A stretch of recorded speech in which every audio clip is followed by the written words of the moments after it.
Hello guys, आज मैं आप लोग के सामने लेके आया हूँ एक नया chapter, that is magnetic effect of current.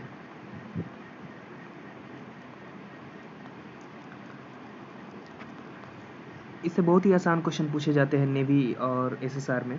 अगर आप लोग 2-3 कंसेप्ट पे अच्छे से ध्यान दे देंगे तो इसके सारे क्वेश्चन सॉल्व हो जाएंगे। ठीक है, तो पहला है, चूँकि मैंने प्रीवियस ईयर क्वेश्चन से गो थ्रू हुआ है तो उस बेसिस पे मैं आप लोग को बता दूं कि 2-3 क्वेश्चन हैं जो बस आपको याद रखने हैं, उसके बाद तो सारे क्वेश्चन सॉल्व ही हो जाएंगे। तो पहला टॉपिक है बायोट-सवार्ट्स लॉ। बस ये फार्मूला है, इसको याद रखना है और कुछ नहीं। इसमें याद रखने वाली बात ये है कि माफ़ कीजिएगा, इसमें याद रखने वाली बात है कि इसका जो फार्मूला होता है dv u0/4 I into dl cross r vector by R cube. बस 4 ऑप्शन दिए जाएंगे और चारों ऑप्शन में ये फार्मूला आपको दिखेगा। चेंज कहाँ होगा? बस यहाँ पे कभी dl क्रॉस r दे देगा, कभी dl डॉट r देगा, कभी r into r dot dl देगा, कभी r क्रॉस dl देगा, लेकिन चारों में आपको यही फार्मूला चुनना है। बस इसे आप दिमाग में रख लें। μ0/4 ऑप्शन में होगा, बस आप ये याद रख लें। हाँ, ये मत भूल जाइएगा कि यहाँ पे I है। अगर आप ये याद रख लें कि dl क्रॉस r, याद रखने का तरीका l के बाद r आता है, ना कि r पहले आएगा। ठीक है, l के बाद r आएगा, तो वहाँ से आप लोग याद रख सकते हैं। और ये तो आर क्यू आपको पता है, वैसे सारे ऑप्शन में आर क्यू नीचे दिया होगा, बस यहाँ पे होता है variation. dl dot r, dl cross r, r dot dl, r cross dl, बस ये 4 ऑप्शन से आपको कंफ्यूज किया जाएगा। तो ये चीज़ें आप याद रखिएगा, उसके अलावा बायोसर्वा से कुछ क्वेश्चन नहीं आएंगे। नेक्स्ट है कुछ फार्मूला, माफ़ कीजिएगा,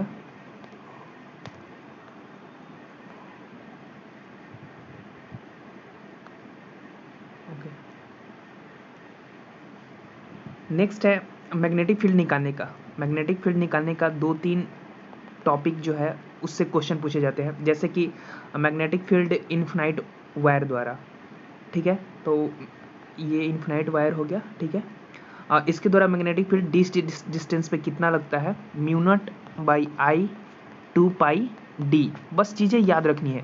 हाँ, ये याद रखिएगा कि ये I के डायरेक्टली प्रोपोर्शनल होगा और D के इन्वर्सली प्रोपोर्शनल होगा। जैसे जैसे डिस्टेंस बढ़ेगा मैग्नेटिक फील्ड का मैग्नीट्यूड कम होगा, और जैसे जैसे करंट का वैल्यू बढ़ेगा वो मैग्नेटिक फील्ड का वैल्यू बढ़ेगा। तो ये इन्फिनाइट वायर का हो गया। अगर वहीं सेमी इन्फिनाइट वायर कर दे तो सेमी मतलब क्या होता है? आधा। तो बस हाफ से डिवाइड कर देंगे, कितना हो जाएगा? 1/4 μ0/4 I इंटू डी। ठीक है, उसके बाद नेक्स्ट जो है वो सर्कुलर आर्क द्वारा, सर्कुलर आर्क। ठीक है, सर्कुलर आर्क का फार्मूला क्या होता है? B0 = μ0I/4πr into alpha. बस इसे याद रखे, बन जाएगा। अल्फा जो होता है, अगर पूरा सर्कल है तो अल्फा का वैल्यू कितना होगा? 360। ठीक है, 360 मतलब 2π अल्फा का वैल्यू। बस इसे याद रखना है। अगर वहीं सेमी सर्कुलर दे दे तो वहाँ 2π की जगह क्या रखेंगे? पाई। ठीक है, तो पाई से पाई कैंसिल हो जाएगा, μ0/4r हो जाएगा वहाँ पे।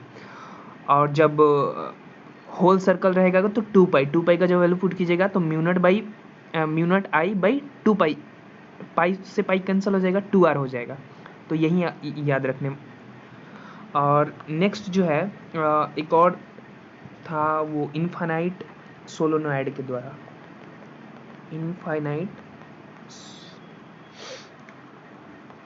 सोलेनॉइड, ये भी पूछे जाते हैं। तो आपको डायरेक्ट पता हो जाए B0 = μ0NI, number of turns के डायरेक्टली प्रोपोर्शनल होगा, करंट के डायरेक्टली प्रोपोर्शनल होगा। तो ये इनफाइनाइट लेंथ का जो सोलेनॉइड होता है ऐसे करके, ठीक है, उसमें मैग्नेटिक फील्ड कितना होता है उसका फार्मूला μ0 × NI। मोस्ट इम्पॉर्टेंट जो है क्वेश्चन आता है वो है मोशन ऑफ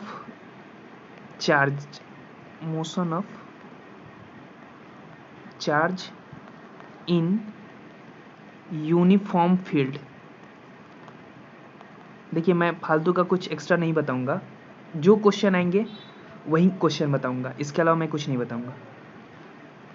इसका एक फार्मूला होता है क्यू भी बी इजकल टू एम भी स्क्वायर बाई आर।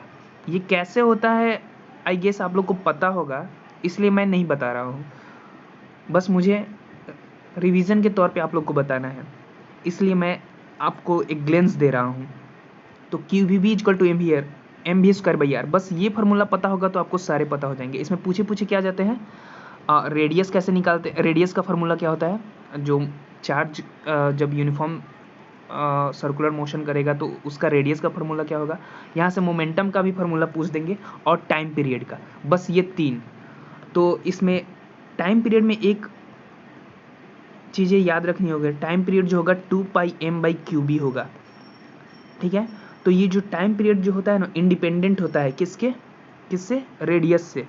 मतलब कितना भी दूर रहे, अगर मास सेम है, चार्ज सेम है, मैग्नेटिक फील्ड का स्ट्रेंथ सेम है, तो टाइम पीरियड सेम होगा।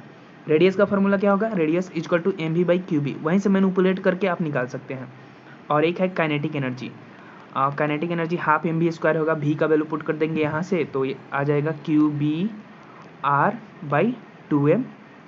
qbr होल स्क्वायर, ठीक है। ये बस ये इतना आप याद रखेंगे, इस मैग्नेटिक फील्ड से सारे रिलेटेड क्वेश्चन जो होंगे आप सॉल्व कर सकते हैं आसानी से। इसके अलावा और कुछ नहीं आता है AA और SSR में, बस इतना याद रखनी है।